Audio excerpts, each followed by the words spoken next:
All right, we have a quorum of board members present. We'll call this meeting a regular school, excuse me, a regular meeting of the Hallsville Board of Trustees to order. We'll begin with our invocation, followed by our pledge, if you'll rise.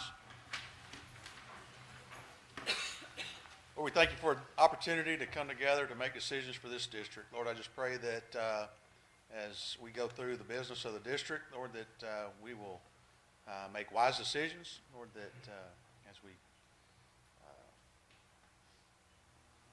go through the information, Lord, I just pray that your name will be glorified in all our decisions. Lord, thank you for the district, and continue to bless our students and our staff and our administration. Lord, I just pray, Lord, as we go into the Christmas season, Lord, that everyone will be safe in their travels, and Lord, get the opportunity to remember your birth. In Jesus' name, amen. Amen. Pledge allegiance to the flag of the United States of America and to the republic for which it stands, one nation, under God, indivisible, with liberty and justice for all. May be seated. Begin with our Bobcat Pride and recognitions. We'll start with our state cross-country team.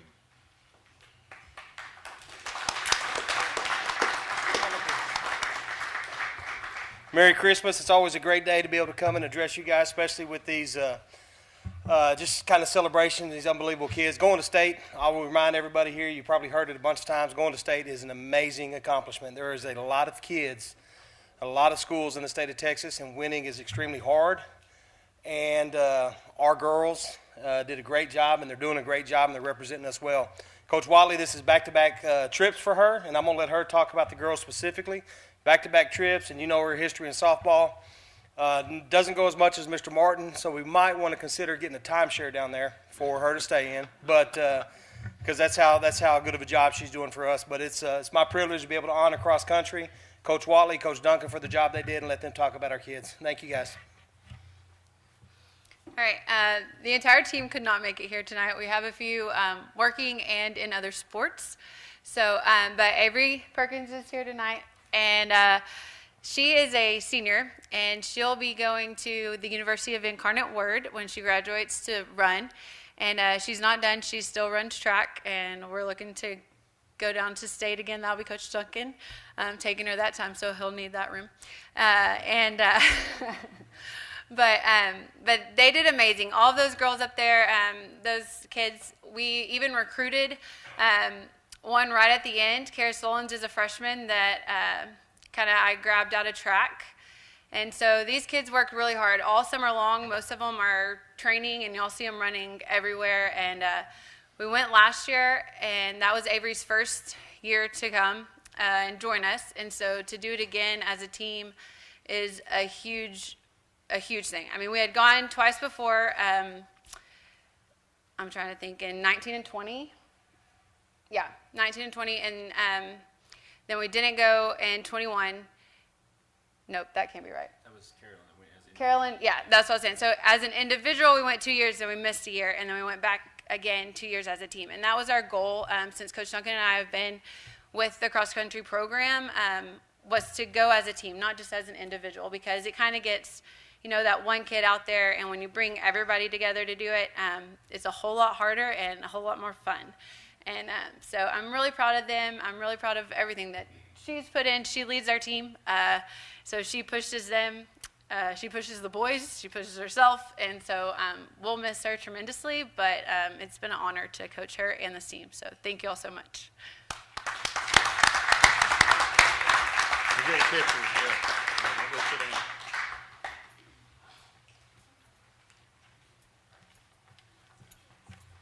Corey, the athleticism is from her mother? Absolutely. No shame here with that.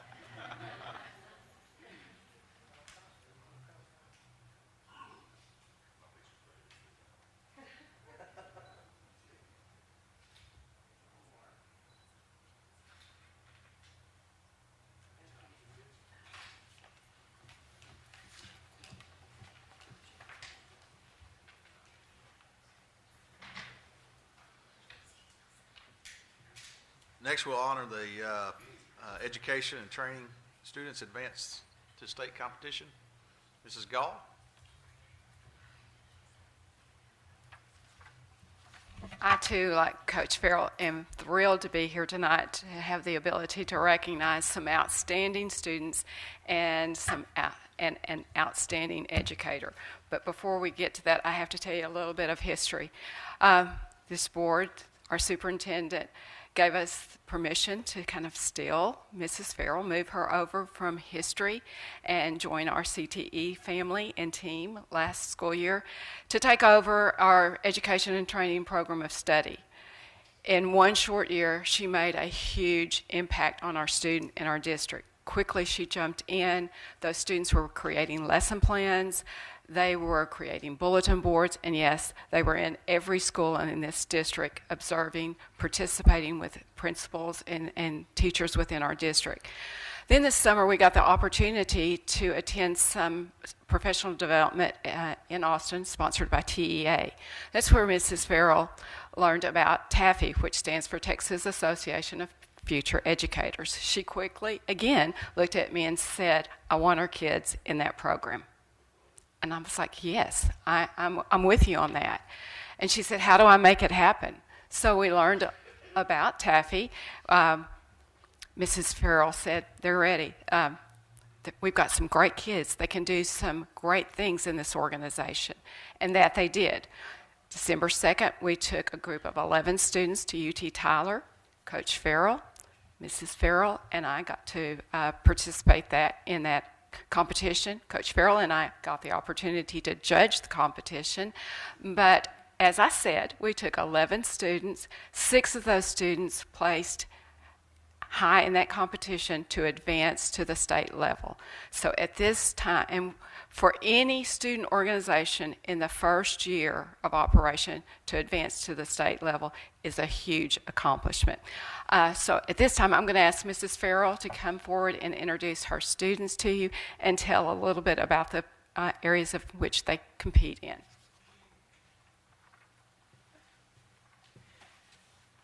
All right, I do want to start by bragging on my students, not just the 4 that are with me tonight, but all 11 that showed up on December 2nd to compete at UT Tyler. I was very open from the very beginning that a year ago, I didn't even know these competitions existed. We're going to go into this not knowing what to expect, not knowing what it looks like, but we're going to go in A, prepared, B, with smiles on our faces and happy hearts, and C, we're going to learn from this experience. And not only did they accomplish those 3, but they represented themselves, Miss Farrell and Hallsville ISD, extremely well, and for that I am proud of them. I remember back in October, I took my seniors to a professional development at Region 8, and I was talking to a teacher in a school district, a fellow district in our or a school in our district, and she's been teaching the education endorsement courses for a while, and so she's been going to TAFE for a while. And at the very end of our conversation, because I was picking her brain, and at the very end she was like, hey, it's your first year. Like, don't expect for any of your kids to qualify to state. And I just remember thinking, like, respectfully, I have the best students in the state of Texas, so if your kids can do it, my kids can do it. And that they did. So I'm just really quickly going to walk through what these 4 competed in to qualify for state. First up, we have Mr. Ashton Garza. I picked impromptu lesson planning for Ashton because what that looked like is he walked into a room, was given a teak and a bucket of supplies, had 20 minutes to prepare a 10 to 15-minute lesson over that teak, which he then taught to a panel of judges. I thought that one would be really good for him because he's very good at making up stories and they're very believable. So he competed in impromptu lesson planning, and I do want to mention, not only did I get this kid to compete in something that didn't involve a sports ball, he showed up with a tie. He didn't know how to tie it. Coach Farrell had to help him out, and Coach Farrell's not convinced that it's not his 8-year-old brother's tie because it was very hard to get over his big head, but he did have a tie. Next we have Mr. Ethan Miller, and I'm gonna brag on Ethan a little bit extra because Ethan's my only non-senior. At the beginning of the year when I thought about this, I have an uneven amount of male students in my senior class, and so I wanted to make that number even. And Ethan was the only non-senior male student I had in a block class last year, so he got voluntold he was going to do this. He didn't talk to me for about 2 weeks after that, but so unlike my seniors who got to practice and prepare in their senior block class, Ethan showed up early every Thursday for about 2 months to practice his competition, and his was impromptu speaking. So he walked into a room, was given a prompt, had 10 minutes to come up with a 3 to 5 minute speech over that prompt, which he then gave to a panel of judges. The prompt this year was, should school districts move to a 4-day school week? And he actually told me that he's very excited to convince y'all that we should. And that starting next year, we should just have every Monday off. Next, we have Miss Kaylee Wilson. She competed in lesson planning and delivery. So she actually planned a lesson before December 2nd, gave it to her student teaching class. So she's assigned to Miss Sherwood at West Elementary. So she taught a lesson to her first graders, videoed it, edited that video, and then showed that video to a panel of judges. Last but certainly not least, we have Miss Olivia Tennyson. She created an interactive bulletin board. So she made a board that could be used in a classroom as like a supplementary aid for the students to interact with, to manipulate with. Hers was over an elementary TEK learning shapes, and her whole concept was learning shapes is sweet, and she had an ice cream cone, and the little kids could come up and make their own ice cream cone. So like the flavors would be triangle or rectangle, trapezoid, etc. And so she took that board to UT Tyler, which she then presented to a panel of judges. Chesney Pipkin and Claire Sherwood also qualified for state in that one. They just couldn't be here with us tonight. But I'm extremely proud of these 4 students. I tell my students all the time that I need them to come back to Hallsville ISD to be educators, because as a mother, I want the best for Kai and Kingsley, and I genuinely believe that these students are the best. So that's what we got. Taking a picture? I'm sure there'll be openings, so yeah, y'all come by. My favorite competition.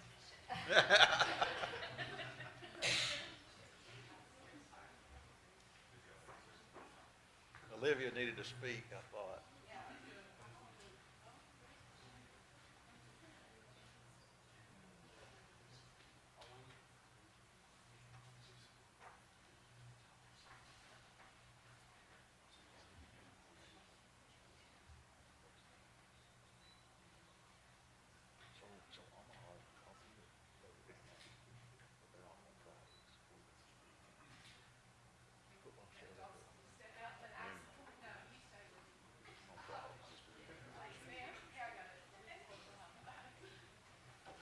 You didn't know Garza had her name, did you? It's impressive. I mean, very impressive. Just have to come in the ring and That's very impressive. I mean, Yeah, y'all did absolutely. great, and good luck on the state. Hey, Miss Farrell, what was that date on the state competition? It's March 1st through 4th. It's also the Lufkin tournament, so we're going to work on getting them there. Yeah. It's at Kalahari and Round Rock. It is. Oh, come on now. Come on. Yeah. Yeah. That's a whole nother story right there. Next, we've got our Employee of the Month with our Technology Department, Mr. Mark Page.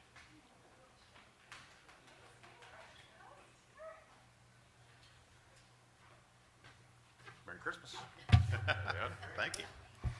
Hallsville ISD is the Technology Department is proud to announce the selection of Deanna Nicole Smith for HISD Employee of the Month for December 2022. Deanna began employment with HISD in August of 2018 as a classroom aide at East Elementary and joined the technology team in September of 2021. She has 3 boys, 2 of which are current Bobcats, with Carter at East Elementary and Jackson at the junior high.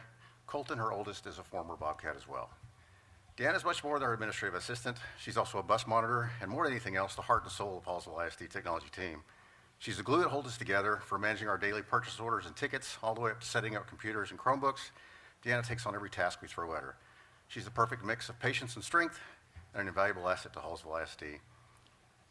At HIC Technology, we love what we do, whom we do it for, and most of all, why we do it. Deanna exemplifies that spirit with her daily commitment to the students, staff, and community of Hallsville ISD.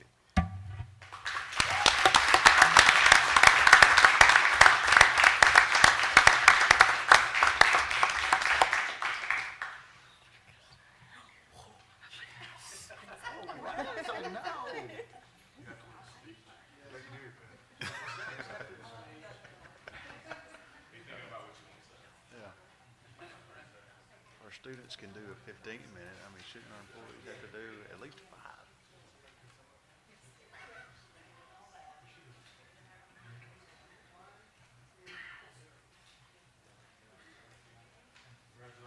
Congratulations. Appreciate it. And next, we've got our department presentation for technology as well.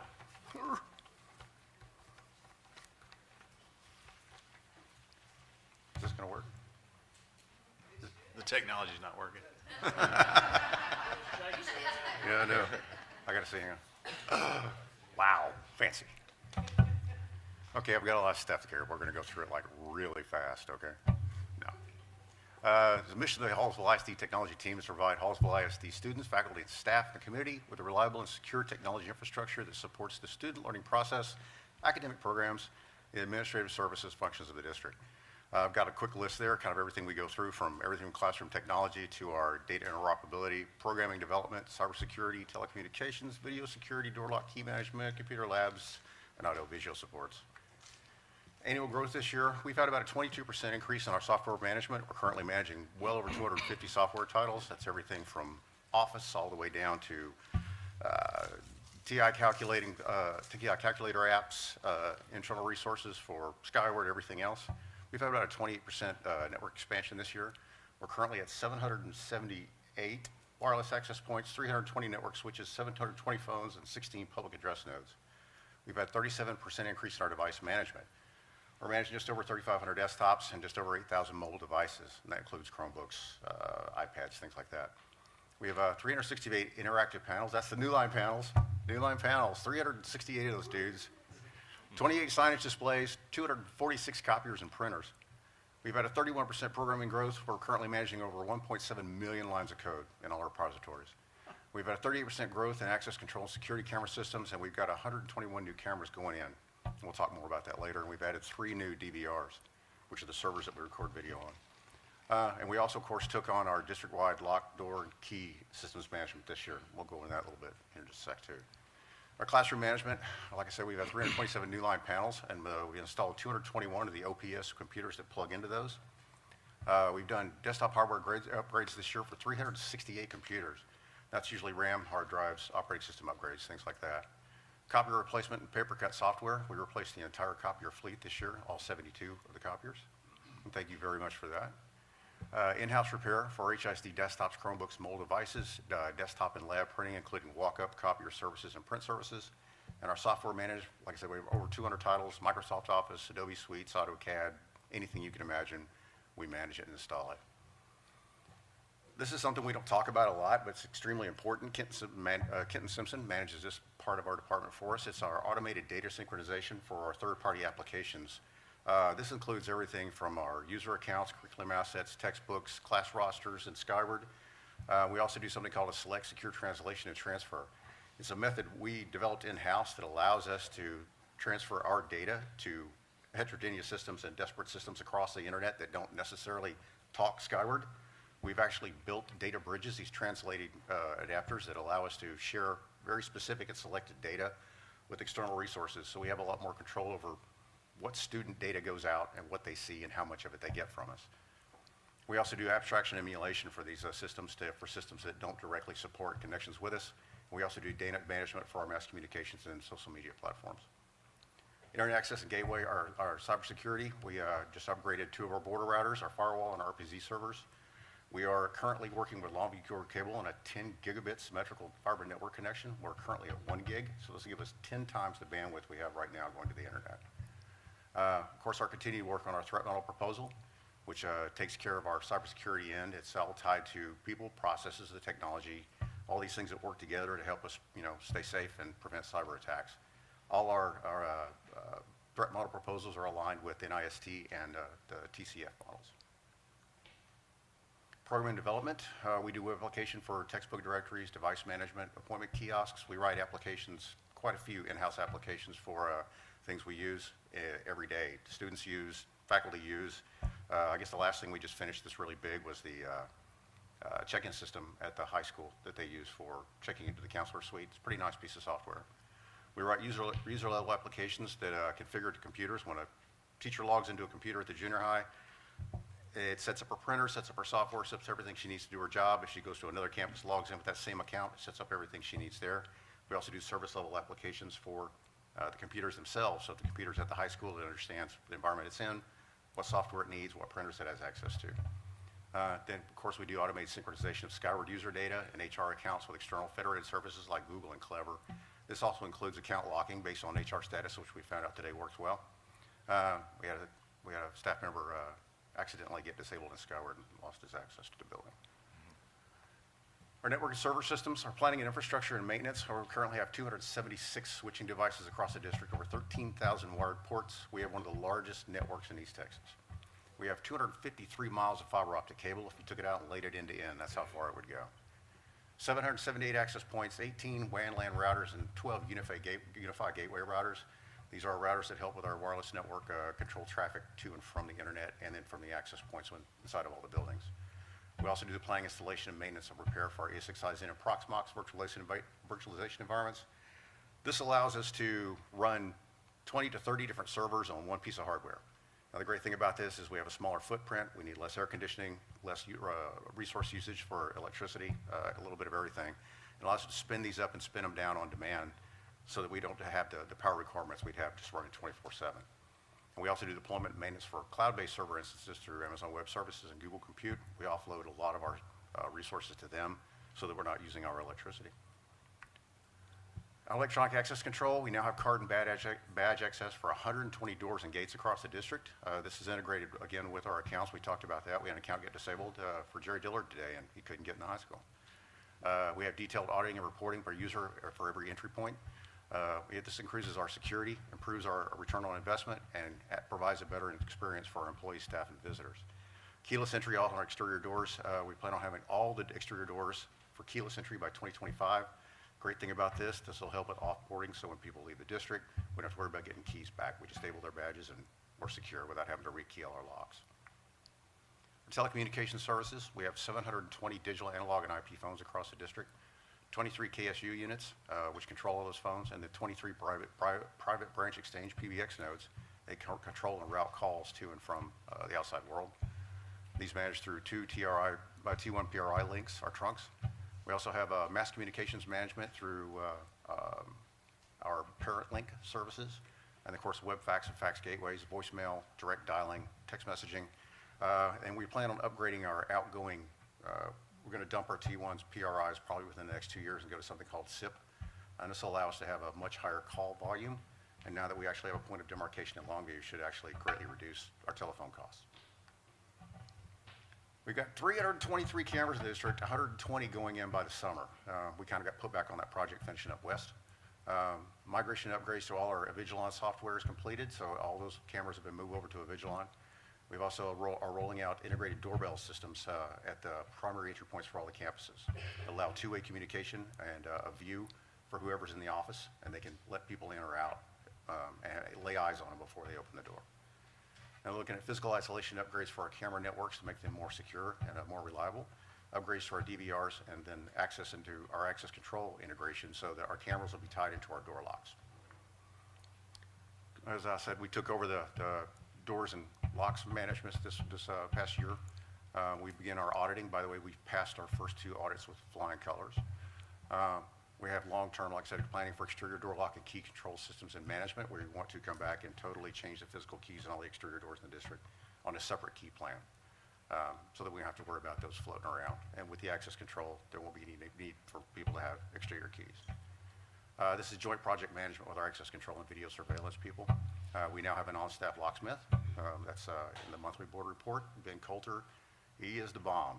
We've already just knocked out a slew of things that need to be fixed as soon as he stepped foot on the campus. It's been fantastic.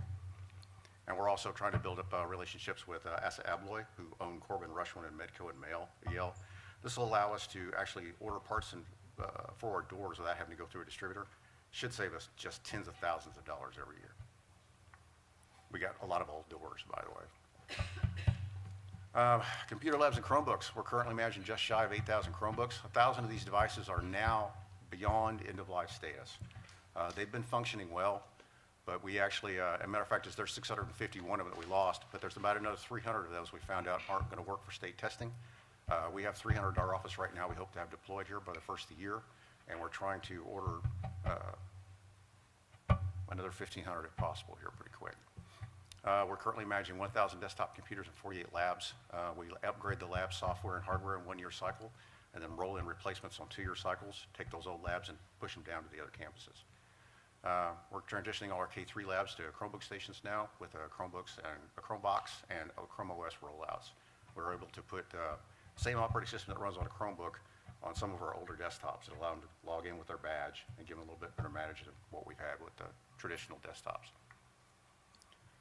Video support and media services. We do video capture, editing, and post-production for events at sports venues, graduation, organizational events. We manage YouTube and Facebook video production.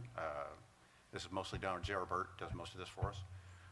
Bobcat Stadium video scoreboard, event operations. Of course, we manage the LPFM, the tower over at Technology. We do FCC licensing for all the in-district radios. And we also do audio and sound reinforcement services for maintenance repair of all venues and our campus public address systems. And we are now fully equipped to handle mobile video and sound reinforcement systems, kind of like what we do at graduation. So we've got a much better sound system that we can take with us than most of our facilities have built in. And it's a lot easier to manipulate, to lay out, and we get a much better sound quality out of it. Most of all, thank you. Thank you guys for supporting us. Thank our faculty, staff, everyone for believing in us, having patience with us, and helping us get through. We've had a wonderful year. It's been one of the best years we've had in a long time. And I'm really happy to be a part of this team. Thank you, guys. Thanks, Mark. Appreciate Mark. you. Yes.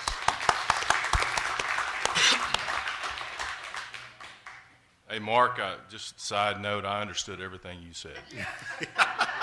It's taken me 16 years, but I did understand everything you said. I did not. All right, no one has requested to speak in open forum, so we'll move on to our consent items.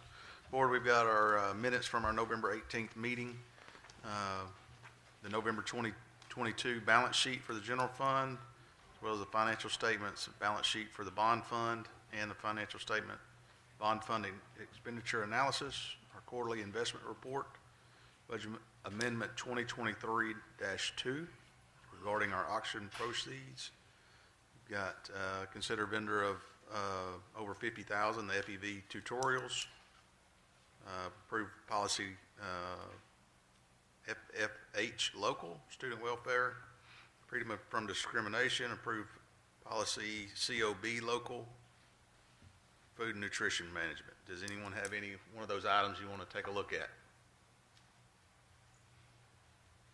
If not, do we have a motion to approve our consent agenda? I'll make the motion to approve as presented. Okay, we have a motion. Do we have a second? I'll second it. We have a motion and a second. Any comments or questions? Any of the items? If not, all in favor? 6-4, none opposed. All right, we've got our information items. We've got our check register.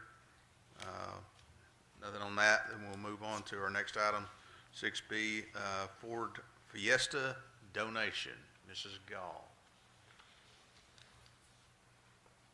Yes, sir. Pegues Horse, in conjunction with Ford Motor Company, approached us several years ago and wanted to donate a vehicle to our auto tech program to be used for training purposes and educational purposes. And that kind of was put back on the back burner for a while. Mr. Doug Rozanke at Pegues Horse was very determined that we were going to get that vehicle. So I was approached by Mr. Rozanke about 2 months ago. He said, I think the vehicle is actually going to be here. And We didn't know what type of vehicle it was going to be, but it turned out to be a Ford Fiesta. Our teacher and our student, Mr. Barrett and his students, are very thankful for this contribution or this donation. And yes, they will. It's already parked. It was actually delivered. So it is on site, and they are looking forward to being able to use it to enhance their skills. All right. And we do want to thank Doug Wazonki and Pegues Hurst Yeah, they for will. this generous donation. Thank Doug and Pegues Hurst for doing that. Thank you. Thank you, Ms. Gull. Next, we'll have our bonds construction updates.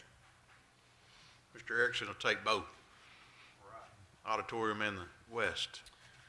So I'll do west first. Most of you walked west earlier. It's in the wrapping up stages, I'll call it. They've got probably a full week next week before the miscellaneous construction items that are still in the building are pulled out, be down to fine details, a good thorough cleaning, and architectural punch list we'll still have to do. Exterior, there's things going on. Playground's been delayed just a little bit because of weather. Those are, y'all saw those are going in, being installed.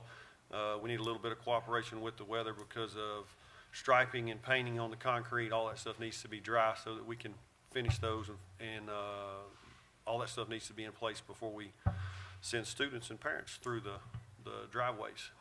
Keep everybody in the right direction, right, Ms. Hoskins? Mm-hmm. Auditorium updates, signage package. Be lying to you if I told you I knew a hard date because I hadn't been paying attention to that. It's ordered, it's on the way, I'm gonna say sometime mid-January.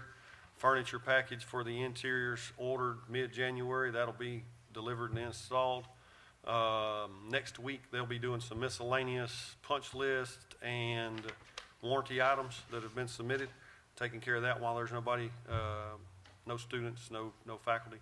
All that'll be taken care of before y'all go back to school.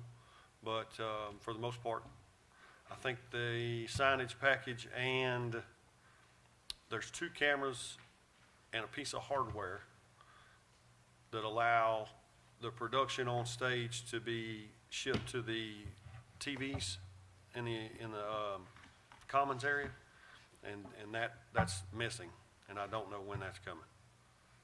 It's on the low voltage consultants punch list. I have no idea where it's at. Anybody got any questions? Any questions on construction? If not, appreciate it. Thank y'all. Thank you, John. The next item we have is a public hearing on our creation of the Eastman Chemical Reinvestment Zone Number 1. Yeah, I'm not Molly Hanna, so Mr. she'd be disappointed if you got us confused.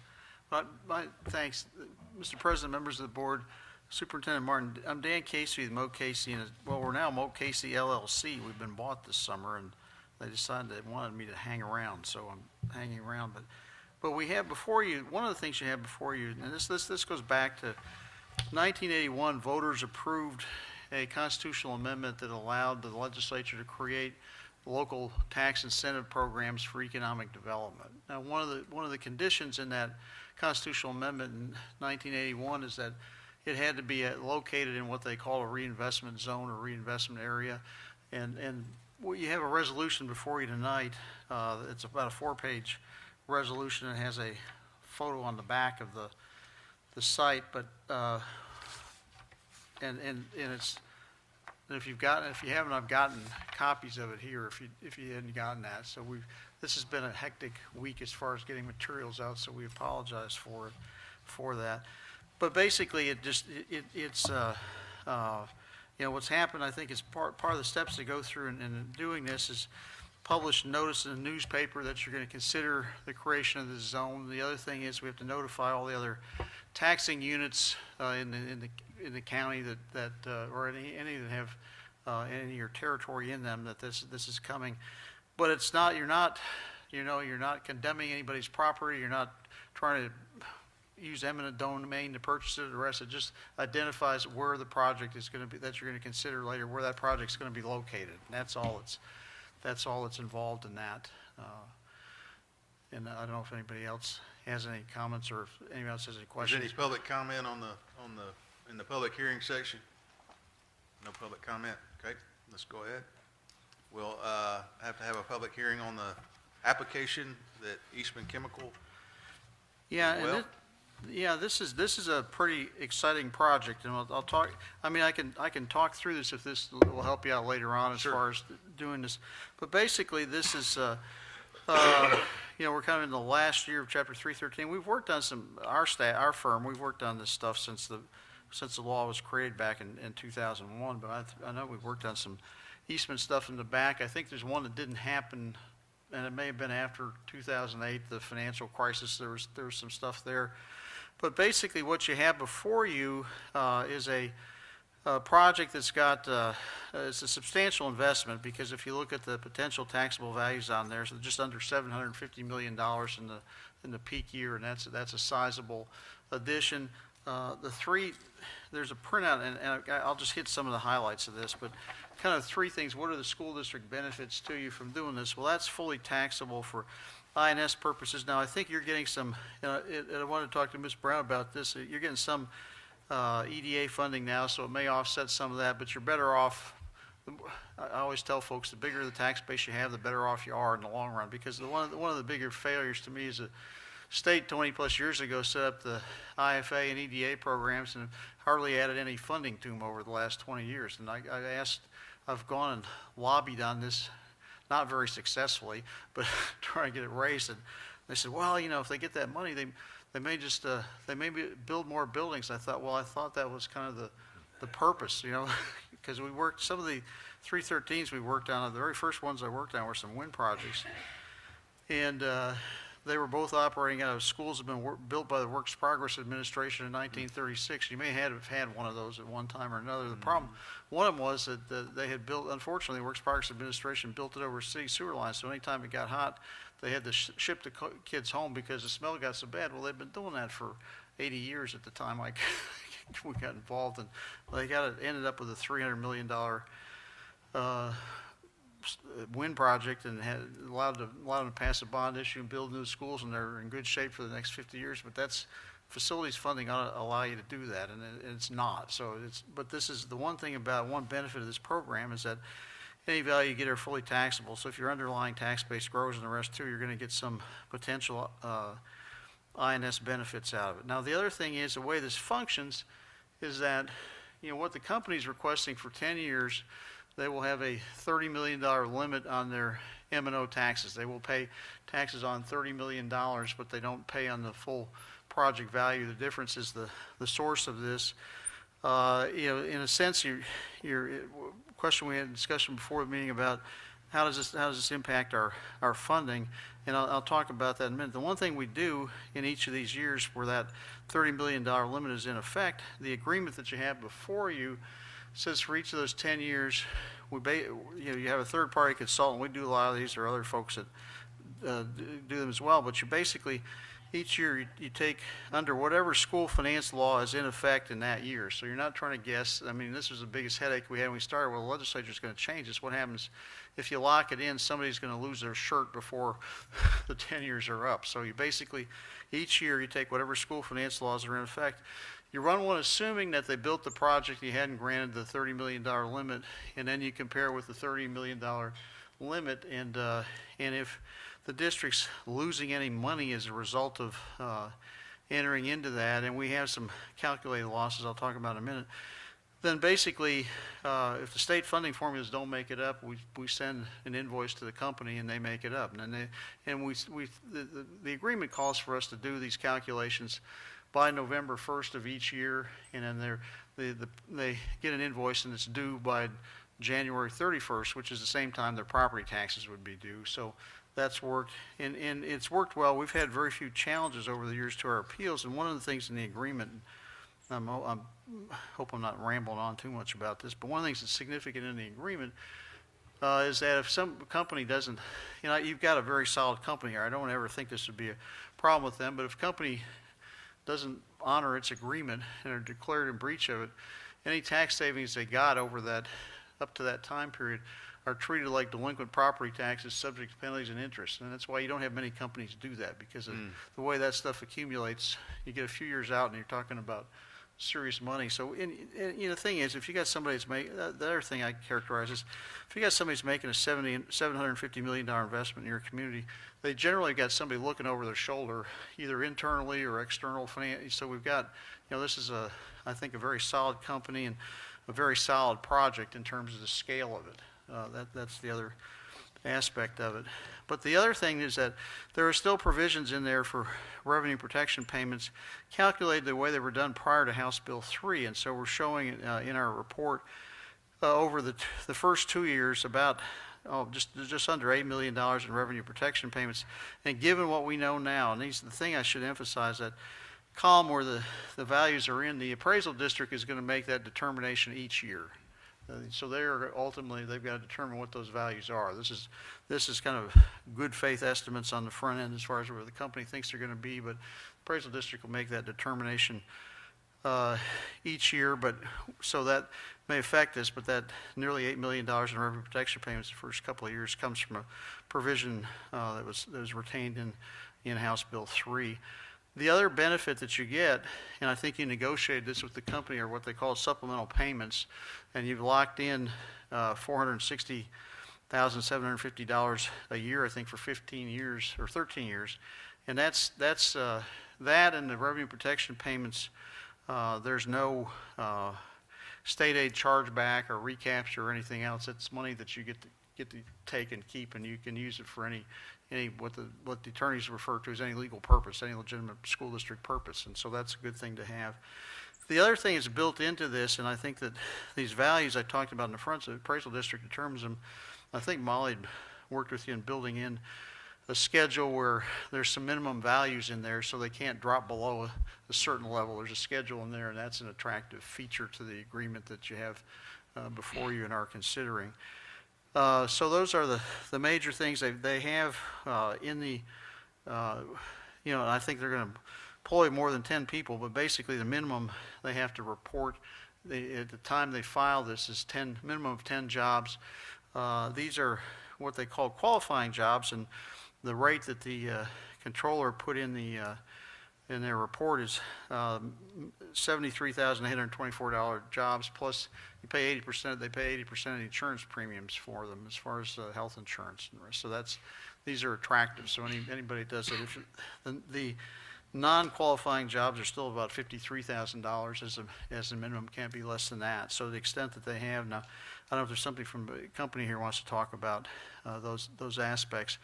But those are important things. So you're being asked to consider tonight, as far as action items, really 3 items. And one is called the findings of fact. And what that does is summarize all the actions that from the time you started that went into this, as far as, when they applied, all the steps it went through, it has gone through.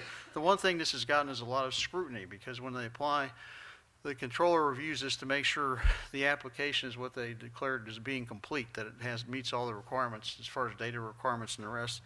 And from that, they issue a certificate for you. It's about 25 pages, but it goes through all the analysis they do. It has to meet various standards. They have to, one of the deals that they have what they call a 25-year test. Over 25 years, it has to show that you're going to generate enough revenue to offset whatever savings the company got over a 25-year time period when it goes back on the tax rolls after the 10 limitation years. There's various tests, but that certificate really means that it's kind of the controller's stamp that this meets all the state standards and requirements, and you have to have that before you can consider it for board action. The other thing, we mentioned the reinvestment zone. That's a separate action, but the agreement. And then the other thing is, after the findings, are the agreement itself. And basically, this spells this out, because one of the things you note at the bottom, this looks like it's got 5 extra years on here, but they have to operate this for 5 years after the limitation expires, at a minimum of 5 years. Now, there's provisions in the law if they decide they're going to sell or do something else, that this can transfer to the new owner, and that's preferred by the new owners because there's a tax break built in this. But I think they have to come back to you before any of that. So if there's any amendments, and one of the things that this thing, this is looking at, we'll see what time frame they have, but it's suggesting here they'd have some value on the ground as of January 1st, 2026. So if they're going to get to that, they'll be building fairly quickly. The other thing I always caution, though, that this is an incentive to the company. It's not a requirement.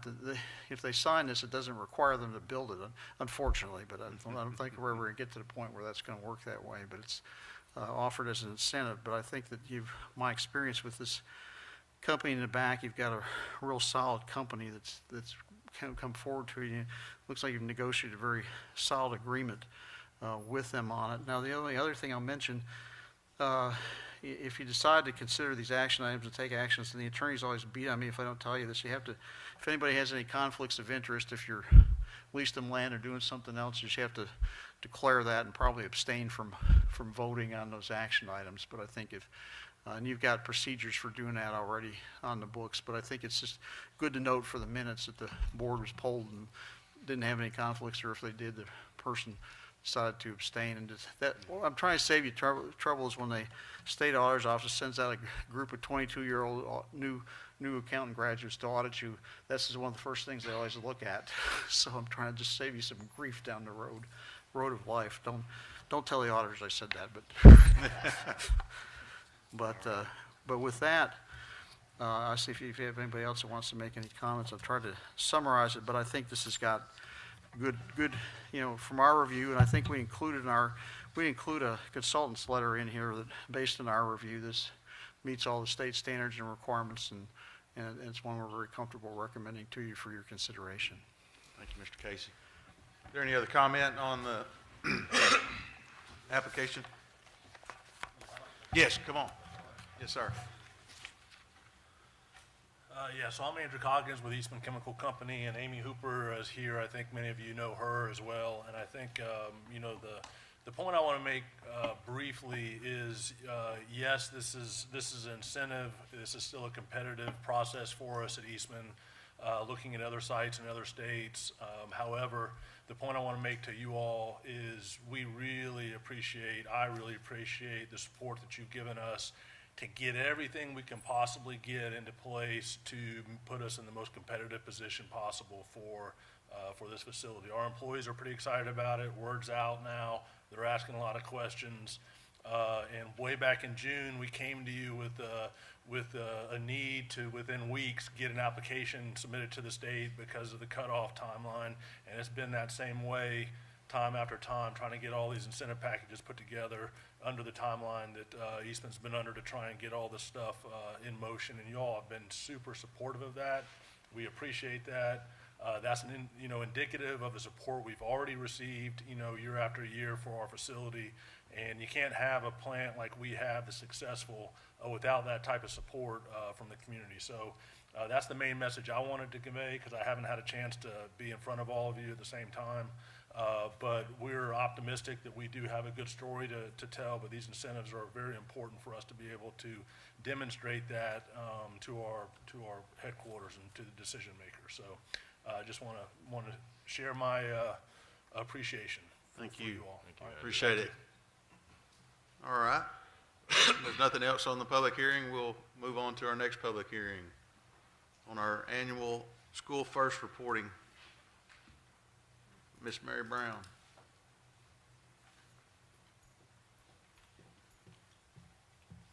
Good evening, Mr. Nelson, Mr. Martin, and board members.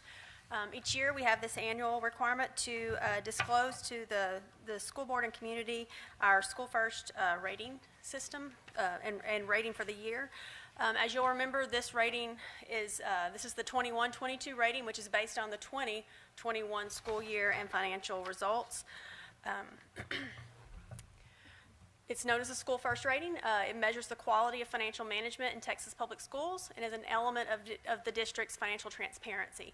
The Texas Education Agency has developed indicators, and there are currently 20 of those indicators, and those are based on data, analysis, and ratios reported in the annual financial report from the prior fiscal year. For the 21-22 rating, Hallsville ISD earned a superior achievement rating in the School First system. We scored 94 out of a possible 100 points on the now 20 system indicators, 3 of which I'll go into detail a little bit later, were not scored in this rating period. So you'll see this is a familiar little chart each year. I won't go into super detail on every one of these, but the ones where we did not score the maximum points, I will go into detail on those. The first 4 indicators here listed are ceiling only indicators. They're yes or no, and if you don't get a yes on it, then your possible points for the remainder of the indicators are capped at a lower maximum. So as you'll see, we got yes on these. These are like, did we have our audit report turned in on time for TE's payment? Did we make all of our payments for our property taxes and things like that and all of our agencies on time? So those are the types of questions that are involved in these indicators. Number 5, this indicator was not scored. It was also not scored in the previous year, so it is in the same category as the first 4, though. Number 6, this is related to the change in fund balances over 3 years. This is one of the indicators that if you have an increase in your fund balance, then you pass the indicator. So that was the case for us. Our fund balances increased 34% over that 3-year period. So there was no decrease, so we received all those points. Number 7, we have this measures the number of days of cash we have on hand based on our current investments in our general fund. And so currently, for the 21-22 year, we had in the general fund almost $60 million, and the days of cash on hand was 165.8642. So that passed the threshold. I believe it's 90. I should have written that on here, is the threshold to get the maximum points. So we exceeded that. Indicator 8 was the measure of current assets to current liabilities ratio for the school year sufficient to cover our short-term debt. And it is. Our current assets to liability ratio is 1.699, and that was down from the prior year ratio of 2.3155, where we had 6 points earned. So this is one of those indicators where we earned 4 points, and this is, a lot of it is related to the current liability that we carry on our books at the end of the year related to TEVA. And so as you'll know, in the 2021 year, we increased our cap twice during that year, so therefore we had a larger current liability on our books compared to what the state had paid us throughout the year.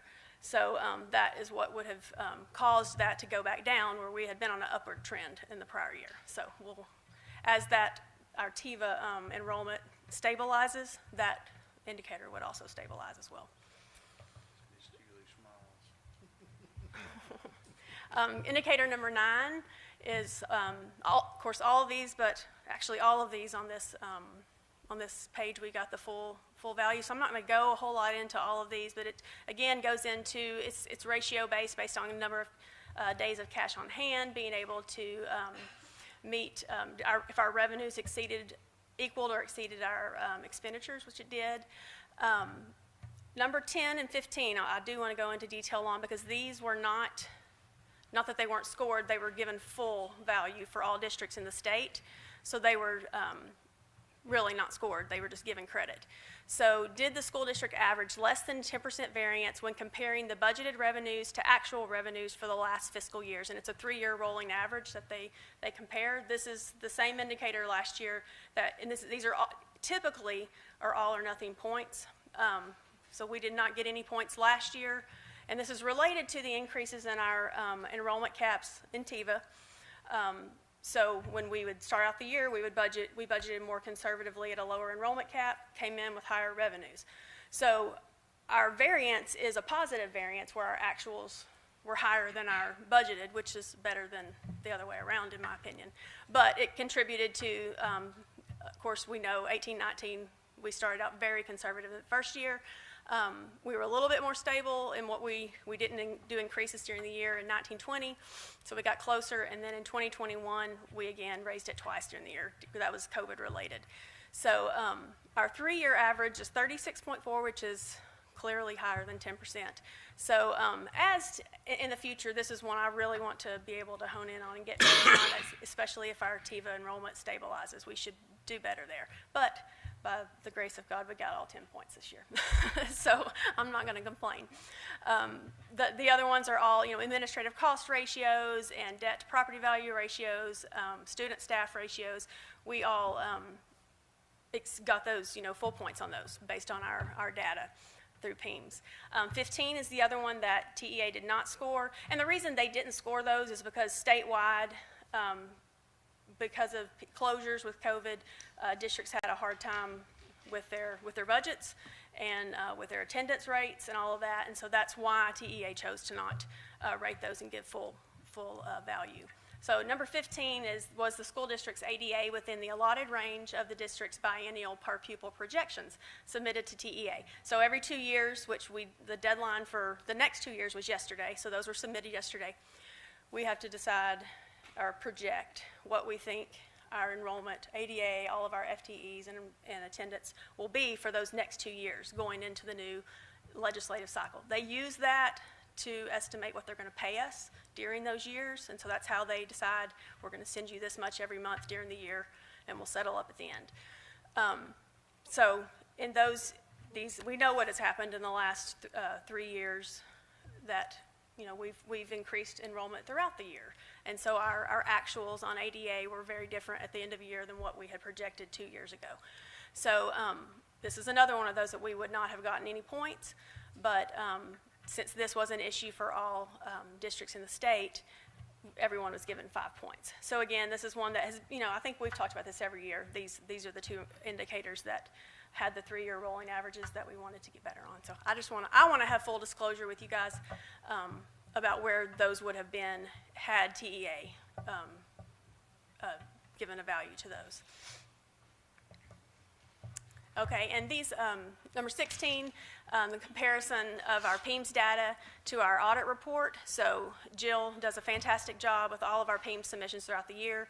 And so then TEA then takes our audit report and compares that to all the PEMS submissions. And you have to be more or less than 3% of all of, no more than 3% in variances between the expenditures in each function.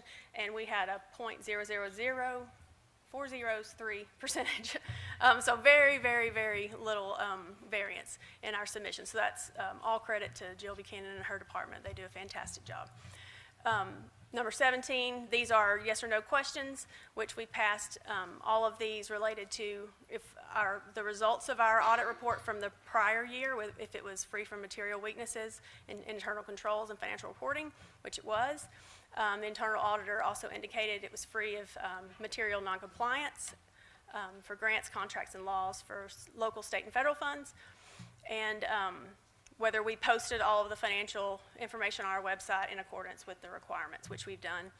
And I don't know if you remember, in our budget talks, we always have a separate little item where we talk about how we used to have property values used to be, the comptroller used prior year, we use current, and then now it's all current and current. We have to do that each year, and that has to be noted in the minutes, the board meeting minutes, and it's one of the indicators for the first report. So we did that, and so we passed that one as well.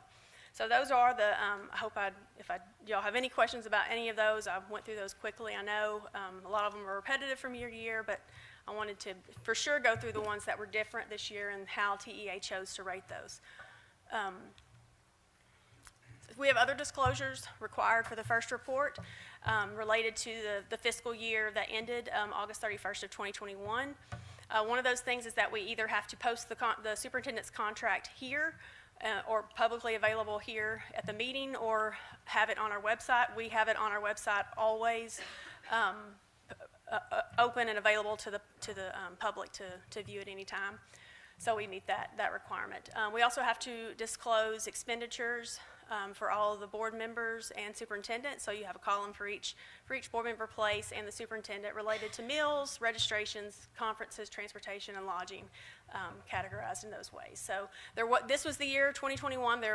Most of the conferences were, as you'll remember, webinar online based. So we didn't have a whole lot of travel that year to report. So these are much lower than normal. We also have to, for the fiscal year ending August 31st, 21, disclose any outside compensation or fees for professional consulting or personal services that the superintendent received during that time period. This was Mr. Collum was still here for the majority of this time period, and so these were, I reached out to him, and these were amounts that he received during that time. He had $2,400 received from the Texas School Safety Center in consulting fees, and then a contract basis payment of $21,450 from Conway Public Schools, for a total of $23,850. Also, and you'll remember I sent an email out to each of you finding out if anyone had any gifts or an aggregate value of $250 or more in the fiscal year that they had received. I received no feedback that had occurred from anyone, and there were also no business transactions between the school district and any of the trustees during that year. This is the end of my interesting report, and glad to everyone. Thankful for your attention and for your support always. We really appreciate all y'all do for our district all the time. And of course, for the public, this first rating report can be viewed on TEA's website at that link, and I can be reached at my extension 5036 or my email at any time as well, if anybody has any questions. Any of the board members have questions for Ms. Mary on the first report? All right.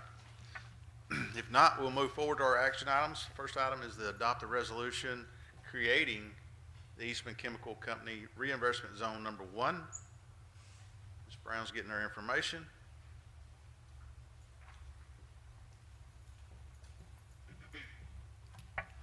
Yes, as Mr. Casey had described, the first step in the first of these agenda items is the approval of the resolution to create Eastman's Chemical Reinvestment Zone number 1, and it was outlined in the map area within the Eastman complex.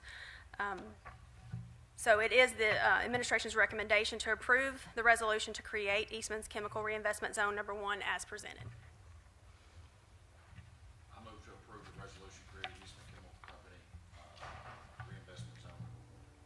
Okay, we have a motion by Troy. Do we have a second? Second by Mr. Shane. Comments or questions from the board? All in favor? 6-4, unopposed. Next, we'll have consider and adopt the findings of the Texas Economic Development Act for the application of Eastman Chemical Company for the appraised value limitation on qualified property for school district maintenance and operation taxes. Yes, there was a document that we received from Moat Casey related to the findings that the comptroller had with the application that was submitted by Eastman Chemical. And the findings that are outlined, it's not negative findings, it's findings like were they a qualified project, the number of qualifying jobs, the terms of the benefits, going to be to those qualified employees, how many employees, and just kind of goes into those the details about the qualification of the project for this tax limitation. And it's the administration's recommendation to adopt these findings from the comptroller for the application of Eastman Chemical Company for an appraised value limitation on qualified property for school M&O taxes for the period outlined as presented. I move to approve and consider and adopt findings under the Texas Economic Development Act for the appliance of Eastman Chemical Company for an appraised value limitation on qualified property for school district maintenance and operation taxes. Is that the right one? Go back to the one before that. Oh, okay, I'll move, adopt resolution creating Eastman Chemical Company reinvestment zone number 1. No. No, he read the right one, I think. That's it? Yeah, that was what I understood. Consideration and adoption. No, I move to approve about findings. Yeah, that's the one I read first. Read it one more time. Yeah, that's the one I read. But hey, put something into it. A little more feeling. A little more feeling. Consider and adopt findings under the Texas Economic Development Act for the application of Eastman Chemical Company for an appraised value limitation on qualified property for school district maintenance and operation taxes. He said. That's still not right, not what that says. That's That's 8B. it. Oh, the motion's not exactly the Look at same. the motion. The motion's different on the, I got you. Here we go, Lee. I move to adopt findings as proposed by the district's consultants and council for the application of Eastman that's the Chemical next Company I think that's the next one. limitation on qualified property for school that's the district next maintenance and operations. That's the next one. Yeah, that's the next one. I think you read the right one the first time. The one That's before the same that. thing you just read. You want me to say it now? I think it's the agenda item before this one. finish it now. The findings. Close it out, man. This is for the next one, I think. Yeah, we need to go back to the findings one. There you go. You said findings like 6 times. You've already said this one. Yeah. He had it right the first time. Yeah. He's already made the motion, the correct motion. That's exactly what I read right there. I'll do it again then. Here we go. I move to approve the consideration and adoption of findings under the Texas Economic Development Act for the application of Eastman Chemical Company for an appraised value limitation on qualified property for school district maintenance and operation taxes. Anybody got a problem with that? Very All nice. right, we have a motion. We have Mr. Lee. You have a second? Yours was easy, Lee. You have to say motion at the beginning. Motion I move to colon. approve. Motion colon. Yeah. So we've got two, motion and a second. Any comments or questions? All right, all in favor? 6-4, none opposed. And then the third item for this whole deal is to consider the approval of agreement with Eastman Chemical Company for the appraised value limitation on qualified property for school district maintenance and operation taxes. This is the Troy's actual. gonna let somebody else do this one, I bet. Is this the one right here? This is the actual agreement, negotiated agreement that Hallsville ISD administration entered into with Eastman. This has already gone to the comptroller for their review and not approval of it yet, but just that it was complete and ready to go. So this does include all of the items and terms that Mr. Casey outlined in the public hearing regarding the supplemental payments of $460,750 a year, beginning in the value limitation year 1, which would be 27-28 for us, and would continue for 13 tax years. Also includes the terms for the revenue protection payments in value limitation years 1 and 2 that were outlined and explained by Mr. Casey as well, and the terms for the penalty threshold if their tax values were to fall below 50% of the proposed, that's whenever any penalty payment would also kick in. So it is administration's recommendation to approve the application 1975 and the appraised value limitation agreement for Eastman Chemical Company as presented.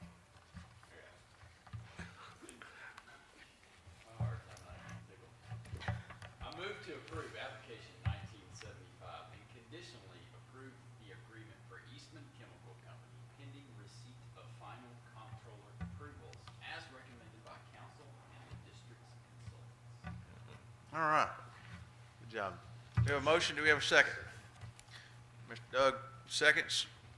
Comments or questions? All in favor? 6-4, none opposed. Thank y'all. Thank you, Ms. All Brown. right, thank you, Ms. Brown. All right. I just, Mr. Coggins, I'm gonna add that I'm excited about it, Mr. Hooper, we're excited about, the opportunity to work with Eastman again on another project. Hopefully, Longview plant can come through for us, and, it'll be a good opportunity for the whole community. So, thank y'all, appreciate it, bringing it to us. Thank you. So, awesome. All right, we'll move on to our, consider approval for ESSER 3, return to in-person learning plan. Significantly easier to approve also.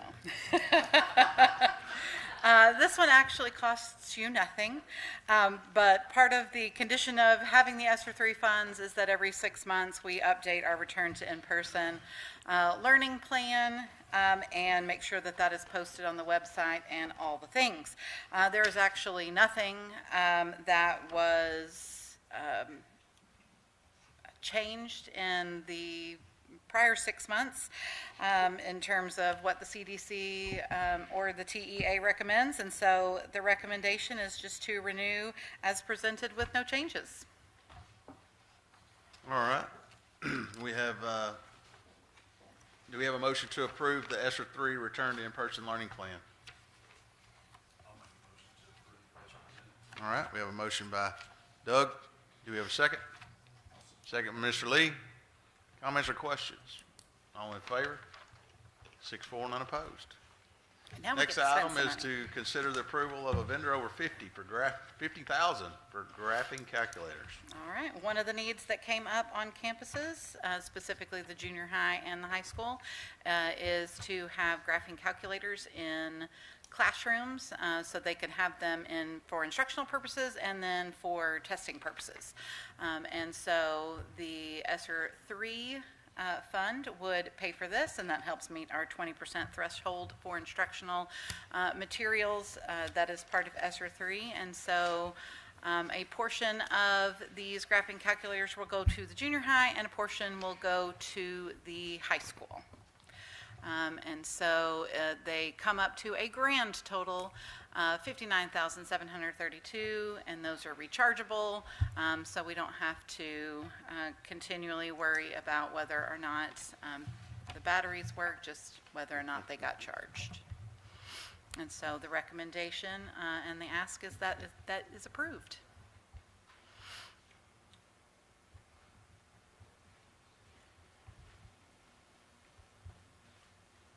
Is there a vendor, somebody that we need to approve, individual vendor, or is it? Okay. Yes, there you go. There we go. CDW is doing the calculators, so we have approval for graphing calculators for the vendor CDW for $59,732.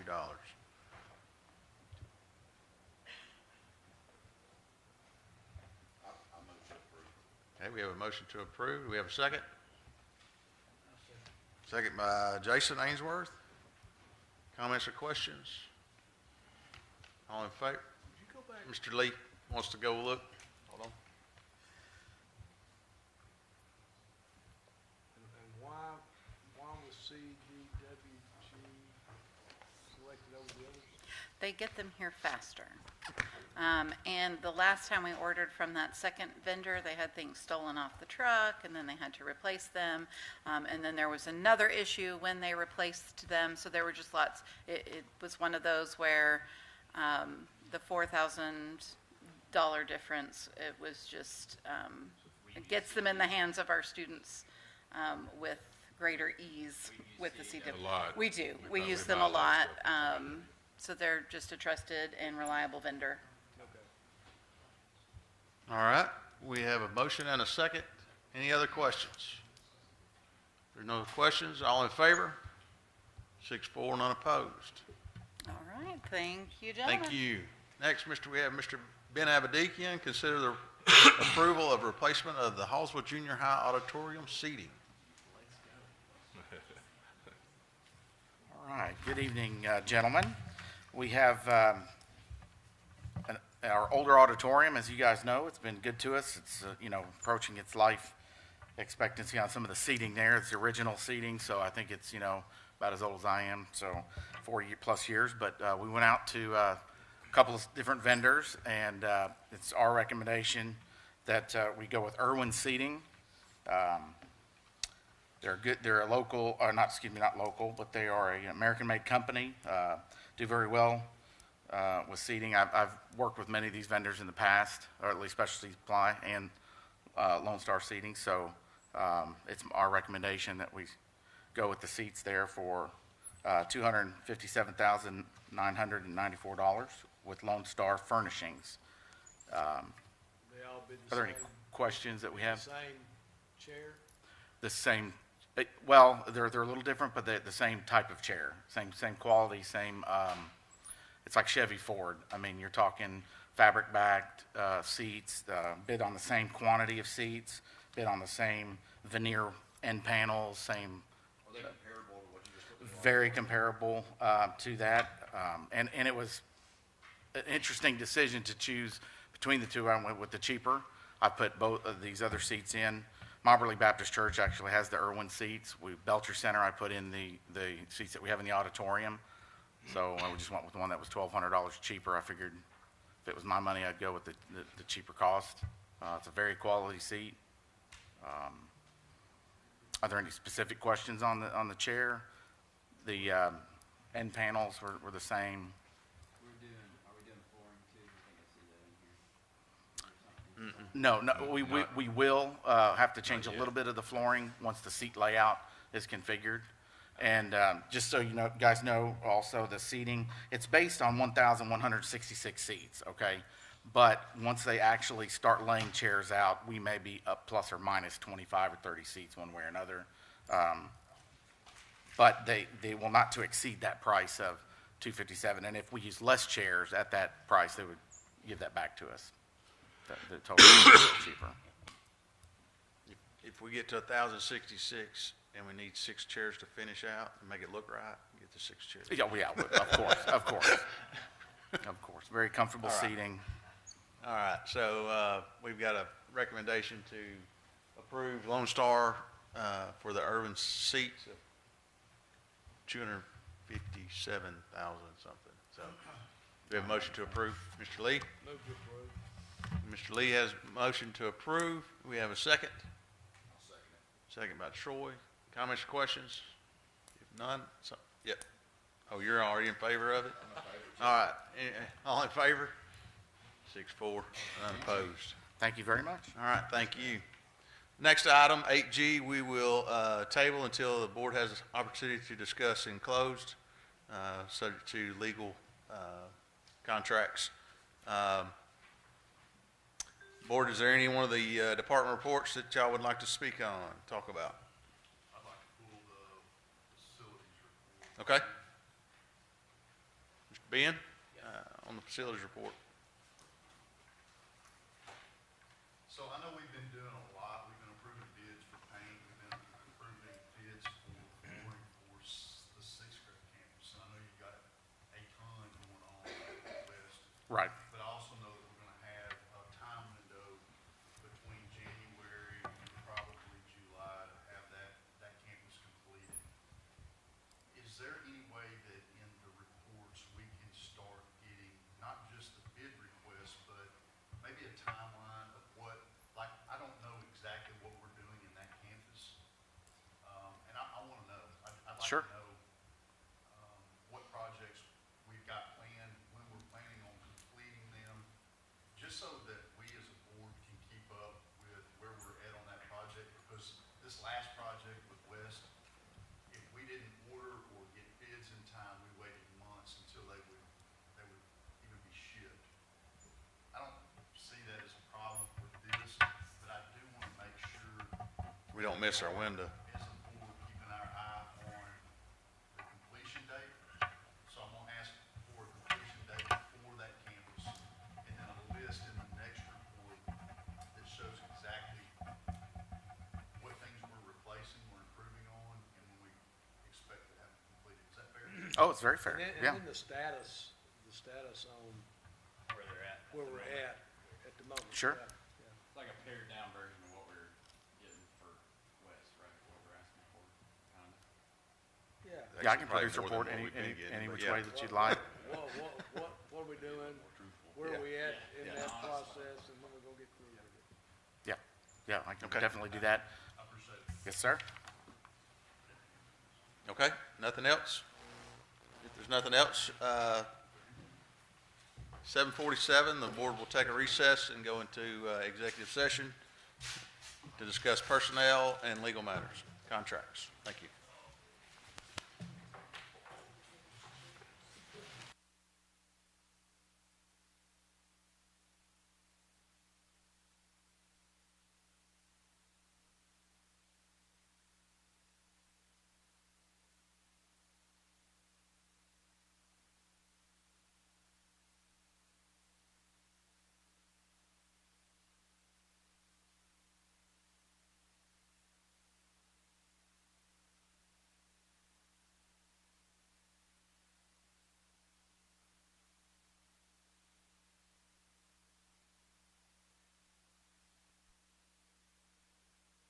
Bring back up our item 8G for consideration, possible action regarding HISD 2020 new elementary school project in progress of WRL general contract.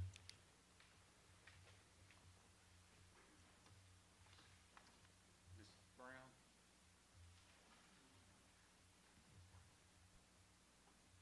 Administration does recommend related to this item, the authorization of Martin Superintendent to take all necessary actions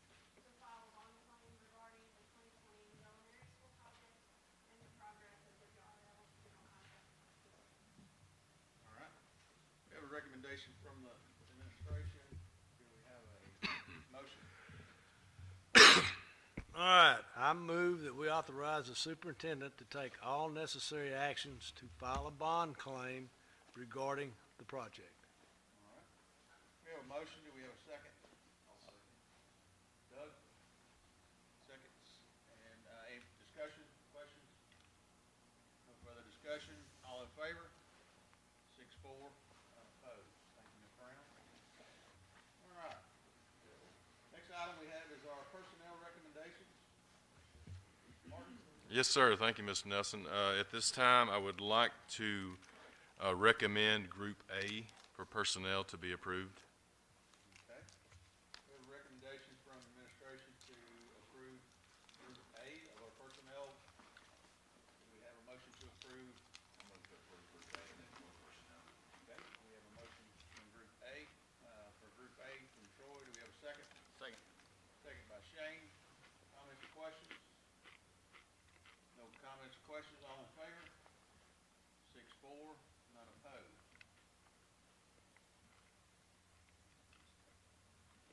Yeah, no motion, no action. Next item is the superintendent's report. All right, yes, sir. Okay, December the 19th, which is coming up Monday till January the 1st, New Year's Day, is our Christmas holiday break.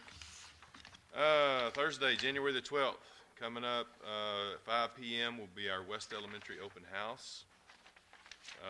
Told you earlier, we've got a ribbon cutting coming up on January the 3rd over at West Elementary. If you guys can attend, please do. At 10 o'clock in the morning on ribbon cutting. January 16th is our MLK holiday. So we'll have a board meeting on Tuesday, January the 17th. Regular board meeting. Also, our January the 17th, me and Mr. Gall were talking about it. That's when our TIVA would like to take us to lunch, the board lunch in appreciation for Board Appreciation Month. So let me know. Please text me if you're available on the 17th lunchtime of January. Okay, Tuesday, February the 7th at 5:30, right here. We've got Team of 8 training with Dennis Ackelbaum. February the 7th, 5:30. And then Saturday, June the 3rd, is our TIVA graduation. It'll be back in Fort Worth at the Southwestern Theological Seminary. And I would like to take this time before I close to wish everybody a Merry Christmas, Happy New Year. Appreciate all the work, volunteer work you guys do for this district. Thank you very much, Mr. Nelson. All right. Anybody have anything to add?